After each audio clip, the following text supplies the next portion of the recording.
Hello, good morning po. Ito naman po yung parking lot vlogger. Meron kasing nanay na nagtanong, Dok, anong masasabi mo dun sa hiyangan sa doktor? Yung hiyang kami sa pedya na iyon. Anong masasabi doon, Dok? Totoo ba yung hiyang sa pedya? Ayan. Mamaya ko po yung sasagutin. Ngayon lang ang sasagutin ko muna ay yung ano ba ang hinahanap ng nanay, tatay, lolo, lola sa isang pediatrician? So nag-research ako kagabi, tapos babasahin ko sa inyo pabaliktad. From least important to most important. Yan. Dapat kaming mga pediatrician ay investigative. So, chismoso kami, chismosa. Iniimbestigahan namin ang sakit ng inyong anak, pero para sa anak din naman po ninyo yun. Tapos dapat kami ay humble at humility. Siyempre, kailangan humble kami na hindi kami mapagmalaki, mapagmataas. Diba? Tapos dapat hindi nagmamadali. Siyempre ayaw po ninyo yung nagmamadali kami minsan. No? Kaya lang depende minsan pag marami kasing pasyente kaya kami nagmamadali. Pero hindi namin intensyon na i-ignore yung mga simptomas ng inyong mga anak. As much as possible, bawat pasyente, ingat na ingat po kami. Hindi po talaga kami nagmamadali. Connected sa bata. Siyempre dapat, no? Ako tuwang-tuwa ako kapag kayong mga infant napapangiti ko. O kaya yung less than 2 years old, napapangiti ko. Tapos, dapat kami genuine yung care namin sa inyo. Siyempre, hindi kami plastic. Totoo kami. Kasi yung kapakanan ng inyong anak ang aming priority. Tapos dapat kami ay transparent and trustworthy sa mga PF, ganyan. Alam ng nanay kung saan ang hugot, kung bakit ganito yung singil sa check-up. Kasi ang priority yung pasyente. Ayan yan, di ko na maintindihan sulat ko. Sa clinic, ang boss hindi po kami. Ang boss, yung nanay at yung pasyente. Ganun po ang aming motto. Kayo ang boss sa clinic, hindi yung doktor. Kayo kasi yung pasyente eh. Yung batang nagpapacheck up. Tapos dapat timely care. Yung pag may sakit yung mga bata, dapat nandun yung pedya. Kaya lang po minsan nasa convention kami, minsan may mga personal din kaming mga bagay na pinupuntahan kaya hindi kami laging available. Siyempre yung mga bata at saka yung mga magulang may kanya-kanyang personality. May kanya-kanya kayong personality. Kami namang mga pedya may kanya-kanya ding personality. Merong mabait sa amin, merong masungit. Pero siyempre dapat mabait kami. Siyempre na po. Health teachings. Dapat pag magtuturo yung kami, hindi kayo matatakot. Ginagawa namin yun. Kaya lang hindi namin pwedeng i-sugarcoat minsan yung katotohanan. Kapag ka malala at kailangan i-confine, kailangan naming sabihin ng tapat. Hindi pwedeng malala na pala yung sakit at sasabihin namin, hindi yan, hindi. Siyempre sasabihin namin yung totoo. Tapos bawat punta ng bata sa clinic at nanay, siyempre dapat hindi natatakot yung mga bata. Excellent communication and connection to parents and children, verbal and non-verbal. So, ang mga bata minsan pag pumunta yan sa clinic, inoobserbahan namin sila. Sila rin inoobserbahan din kami. Minsan nararamdaman ng bata, no, kung stress yung pediatrician, may i-stress din yung bata kahit hindi nagsasalita. Alam namin po yun, kaya we make sure na kami maayos din ang aming well-being para hindi maapektuhan yung aming pag-i-examine sa mga bata. Dapat kami ay lifelong learner, connected to continuous education. Kaya po meron kami mga convention. Sa taon na ito, ngayong February, March, April, ang dami naming convention, kaya ang dami naming babayara.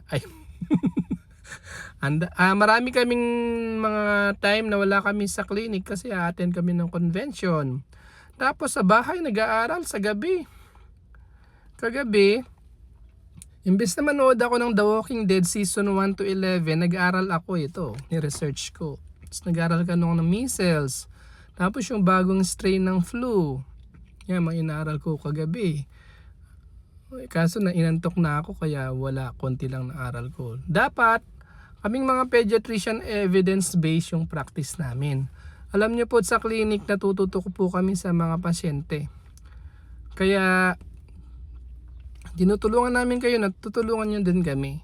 Yung mga cases na nakikita namin sa clinic, tapos yung paraan ng panggagamot namin, ay nakikita namin kung ano yung mga mas effective. Kaya, hindi yung lagi lang nasa libro ang sinusunod. Yung actual talaga na panggagamot ng pasyente. Observation sa bata at parents, magaling kami dyan. Siyempre, para mabigay yung tamang gamot sa bata, kailangan naman ikwento nyo yung tamang sakit. Dapat magaling kayong magkwento yung tama, honest. Kung ano talaga yung nangyayari sa bata. Kasi kapag nagkamali kami ng diagnosis, magkakamali rin kami ng gamot. Halimbawa, sabi mo masakit lang yung ulo. Mataas ang lagnat, yung pala meningitis na pala. Sabi mo sipon lang, yung pala may pneumonia. O kaya, kumain lang po yan ng siopaw kaya masakit ang tiyan, yung pala may appendicitis na pala.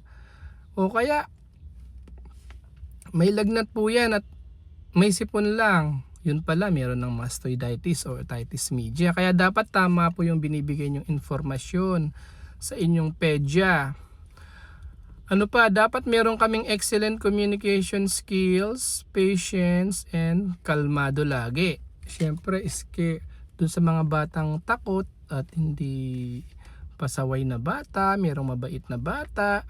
Tapos kami dapat compassionate, mahabagin, maunawain, maalalahanin, madamayin. Last but not the least, kaming mga pediatrician dapat syempre may strong medical knowledge, competent, malalim ang kaalaman sa mga sakit sa mga bata at sa mga bagong kaalaman ng paggagamot. Kaya po yan, umaattend kami lagi ng convention, ha. Ayan po. So sagutin na natin yung tanong, Dok, naniniwala ka ba dun sa hiyang? Kaya nga po pinag-aaralan natin yung tungkol sa difference ng bacteria at virus. Ano po? Minsan kapag virus ang sakit ng inyong mga anak, halimbawa nagpunta kayo dun sa pedya number 1. Kapag viral illness ng ubo-sipon, sa unang 3 araw yan, hirap na hirap ang bata, tulo ng tulo ang sipon, nagsusuka, inuubo, mataas ang lagnat, matamlay, walang ganang kumain sa unang 3 araw. Tapos nagpa-check up kayo on day 1, binigyan lang kayo ng, halimbawa, cetirizine, paracetamol. Siyempre alam ng doktor na viral yun, kaya hindi ka binigyan ng antibiotic. So, pangatlong araw na, meron pa rin, ganun pa rin. Kasi nga ganun po yung natural course ng disease kapag viral. Lumipat kayo doon sa pedya number 2. Nung ika-4 na araw. Tapos sabi nyo dun sa pedya number 2, ang galing mo, Dok, sa'yo gumaling dun sa pedya number 1, hindi gumaling yung anak ko. Nagkataon lang po yun kasi nung lumipat na kayo kay pedya number 2, pagaling na po yung pasyente. Pagaling na yung bata. Ganun po kasi lalong-lalo na po ngayon, usong-uso yung mga viral, Hindi po talaga symptomatic treatment lang sa mga unang araw. So, yung hiyangan, siyempre sinasabi po yun ng mga parents kasi doon gumaling yung bata. Yun pala, papagaling na po pala talaga. Kasi nga, doon po yung natural course of disease. Nung paglipat sa kabila, ang pedya, papagaling na yung bata. Kaya akala ninyo, hiyang kayo doon. Hindi naman po sa ganun yun kasi. Ngayon, kung siyempre personal preference nyo pa rin po yun, kung nababaitan kayo dun sa isang pedya, dun kayo mas komportable, ginagalang ko rin po naman po yun. Your child, your choice, your rule. So kayo po, sa amin pong mga pedya, wala pong ganun-ganun kami mga pinag-uusapan. Aral lang po kami ng aral. Sana may natutunan po kayo sa vlog na ito. Ang haba na, thank you po, good morning!